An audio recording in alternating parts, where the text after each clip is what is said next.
ठीक है ट्रेडर्स सुनो, यह बहुत बड़ी बात है। अगर आप रेगुलरली ऑप्शंस और फ्यूचर्स में ट्रेडिंग करते हैं तो आपको एनएसई और बीएसई पर हुए एक बड़े चेंज के बारे में जानना होगा। सालों तक एक ही रूटीन फॉलो करने के बाद दोनों एक्सचेंजों ने चीजों को बदलने का फैसला किया है। यहां क्या बदला है और यह आपके ट्रेड्स के लिए क्यों इंपॉर्टेंट है? नेशनल स्टॉक एक्सचेंज, हाँ एनएसई, ने अपना वीकली एक्सपायरी डे मंगलवार को शिफ्ट कर दिया है। आपके फेवरेट इंडेक्स और ऑप्शंस कॉन्ट्रैक्ट्स के लिए अब और गुरुवार की एक्सपायरी नहीं होगी।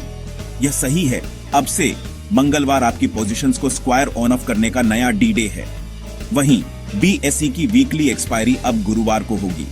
तो अगर आप दोनों एक्सचेंजों पर ट्रेड कर रहे हैं तो आपको दोनों दिन अपने कैलेंडर पर मार्क करके रखने होंगे, नहीं तो आप लास्ट मिनट में कंफ्यूज हो सकते हैं। अब आप सोच रहे होंगे यह क्यों इंपॉर्टेंट है? खैर, एक्सपायरी डे सिर्फ कैलेंडर पर एक डेट नहीं है, यह सीधे आपकी ट्रेडिंग स्ट्रेटेजी, आपके रिस्क और ईमानदारी से कहूं तो आपके पोटेंशियल प्रॉफिट्स को इफेक्ट करता है। एक्सपायरीज अब मंगलवार और गुरुवार के बीच स्प्लिट होने से आपको दोनों दिनों में वॉल्यूम, प्राइस एक्शन और यहां तक कि वोलेटिलिटी में भी चेंजेस दिखेंगे।